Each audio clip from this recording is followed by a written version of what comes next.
What if you could wake up tomorrow in a city that does not just glow with neon lights or hum with electricity, but actually runs on the power of the stars themselves? Before we dive into this mind-bending thought experiment, take just a few seconds to like this video. Let me know in the comments where you are watching from. And of course, hit that subscribe button, only if you are truly ready to take this journey with me. Deal? Okay, let us step into the impossible. You stand at the edge of a city unlike any other. The streets are alive, not with gas fumes or the constant rumble of engines, but with a clean, endless current of fusion energy. Imagine reactors the size of cathedrals, pulsing softly, drawing energy the same way our sun has for billions of years. No smog, no oil rigs, no fear of running out. Just infinite light bottled into human hands. But here's the kicker. Fusion has always been the holy grail of energy. For decades, scientists have tried to tame it, only to get tantalizingly close before it slips through their fingers. Think of it as trying to capture a lightning bolt in a bottle. But the lightning bolt is as hot as the core of the sun. And now, in this alternate reality, we have cracked it. We built the dream. Now pause and ask yourself what happens next. Do we finally conquer our hunger for energy? Or do we build something bigger, bolder, maybe even cosmic? Because this city is not just about lights and power, it is about what comes after. And trust me, you are going to want to see where this story leads. To understand why a fusion-powered city feels like a revolution, you have to look back at the strange love story humanity has had with energy. Picture it, the first humans huddled around fire, not just for warmth, but for survival. Fire was magic, a gift stolen from nature. Some even believed it was a divine spark. Without it, we were prey. With it, we became predators, builders, and eventually dreamers. Then came coal, dirty black rocks that fueled the first industrial revolution. Imagine cities in the 1800s, the sky choked with soot, the air heavy with progress and poison all at once. It was the age of steam, iron, and factories that never slept. Coal did not just power machines, it powered empires. But humans are never satisfied, right? Oil and gas followed, bringing us cars, planes, and wars fought over pipelines and drilling rights. The 20th century was a century of petroleum kings and oil barons. It made the world smaller but also more fragile, one oil shock away from chaos. Then, in a moment of brilliance and terror, we split the atom. Nuclear fission arrived, promising endless electricity, but it came with shadows. Chernobyl, Fukushima, mushroom clouds that turned the sky into nightmares.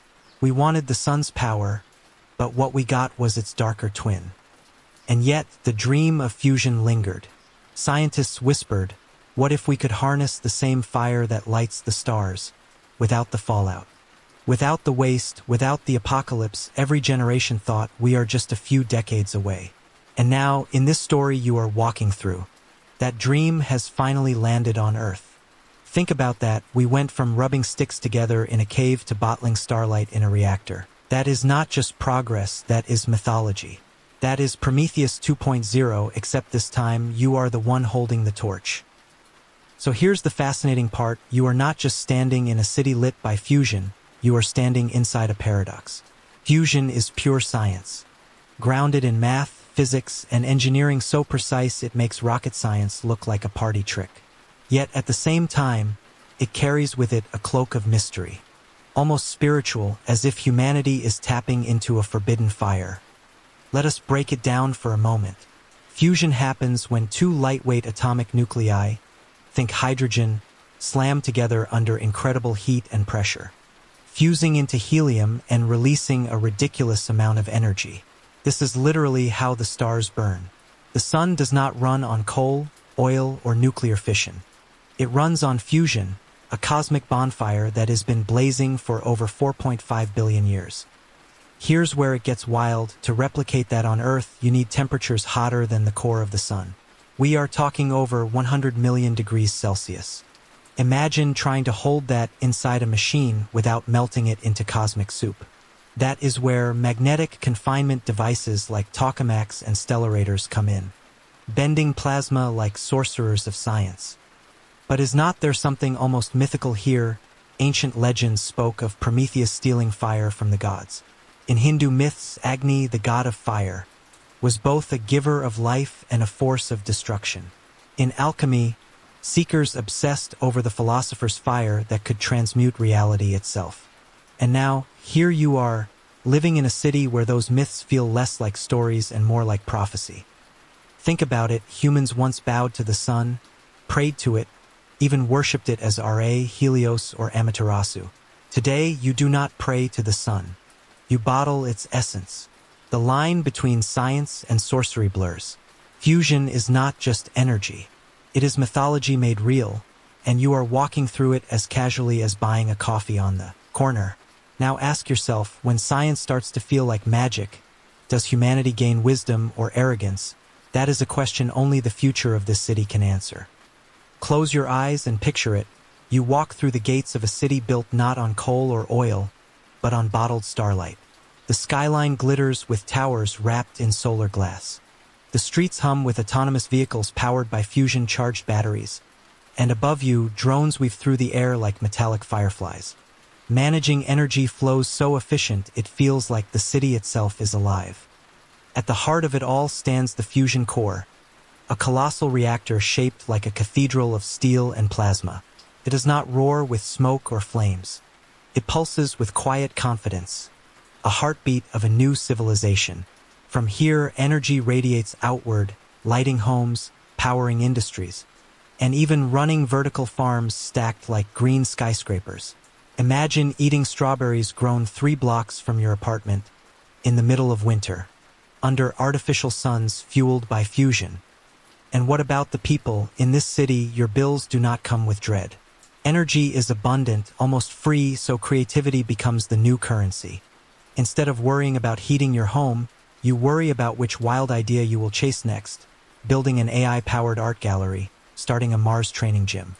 Or maybe inventing hover skateboards because yes, someone out there is going to try. There is humor here too. Imagine plugging in your phone and realizing it charges in 2 seconds flat. Or your neighbor bragging not about his car's horsepower, but about how many fusion credits he has saved to buy a weekend ticket to the moon. Energy abundance makes room for weird flexes. But every city needs rules. How do you secure such power? Is it managed by governments, private corporations, or maybe a council of scientists sworn to protect it? You can already sense the political drama brewing. Because when you control the heartbeat of the future, everyone wants a piece of it. This is the city you live in. Clean skies, infinite power, strawberries in December, and just enough human chaos to keep it interesting. And here's the bigger question. What happens when this city looks upward and decides Earth is just the starting point? Here's the moment where your city stops being just a city and becomes a launch pad. With fusion energy flowing like an endless river, the limits of Earth suddenly feel small. Why stop at skyscrapers when you can build space elevators? Why stop at planes when you can power starships? Fusion is not just electricity. It is the key to leaving the cradle of Earth. Imagine standing in a plaza where, instead of airports, you see docking towers that rise miles into the sky. Shuttles launch every hour, not burning toxic fuels but propelled by fusion drives. Sleek and silent. The city skyline is no longer just vertical, it is interplanetary. Think about what that does to culture. People do not just talk about vacationing in Miami or Paris anymore. They ask, hey, have you tried the Mars weekend package? Or, I am thinking of taking a job on Europa for 6 months. Suddenly, moving between planets is as normal as hopping between states. And here's where it gets personal. What job would you take in space? Would you be the first farmer growing wheat in lunar soil, the miner chiseling metals from an asteroid? Or maybe the bartender on a space station, mixing cocktails while Earth hangs in the window behind you like a glowing marble? Of course, not everything is glamorous. Somebody has to repair satellites, scrub air filters, and chase runaway maintenance drones. But that is the beauty of it. Space is not just for astronauts anymore, it is for everyone.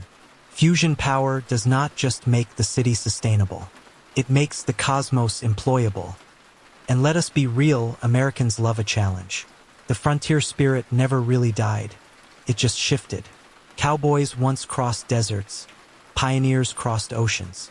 And now you cross the vacuum of space, fueled by the fire of the stars. This city is not the finish line, it is the bridge. So let us say you have packed your bags, left the comfort of your fusion-powered city, and stepped off a shuttle into orbit. The question is, what do you do for a living now? Space is not just science fiction anymore, it is a job market. And trust me, the classifieds are about to get weird.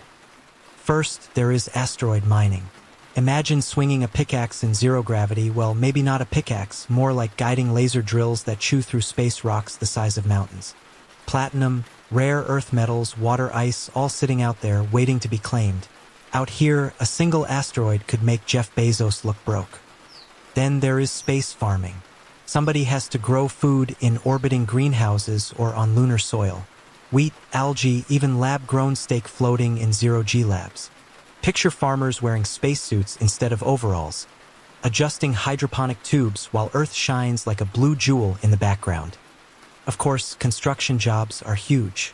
You need welders and engineers to build space stations, orbital hotels, and eventually entire cities hanging above Jupiter's storms. And do not forget maintenance crews. Someone has to tighten the bolts when your skyscraper is floating through space. But the real fun, the odd jobs. Bartenders mixing zero-G martinis that bubble weirdly. Space DJs throwing raves in orbit where the bass vibrates differently in microgravity.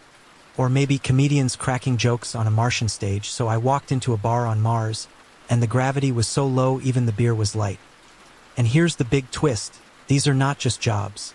They are part of an entire new economy. Earth once ran on gold, oil, and silicon. Now, imagine a future where the stock market tracks asteroid platinum prices, where unions of space farmers negotiate crop yields on Mars, and where you can actually invest in lunar tourism.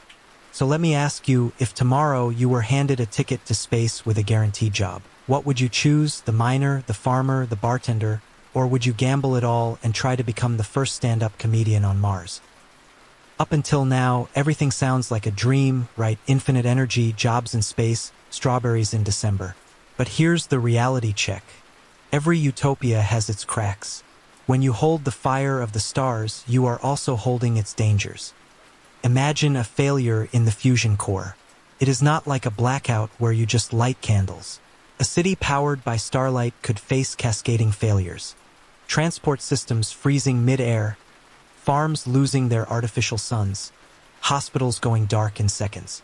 And if the reactor itself went unstable, you would have a crisis that makes history books tremble. Now zoom out into space. Picture a mining crew drilling into an asteroid when suddenly a fragment breaks loose, hurtling toward Earth. Or a lunar colony where a simple oxygen leak could turn into a life or death scramble. The frontier does not forgive mistakes, and unlike Earth, there is number 911 to call in orbit. Then there are the ethical dilemmas. Who gets to own space resources? Do corporations plant flags on asteroids the way nations once planted them on continents? Will space workers have rights? Or will they be treated like disposable labor floating in orbit? History whispers warnings here. Colonization, exploitation, and inequality have played this game before. And let us not ignore human nature. With infinite energy comes infinite ambition and conflict. Governments, companies, maybe even city-states in orbit will want to control the fusion core, the lifeblood of everything.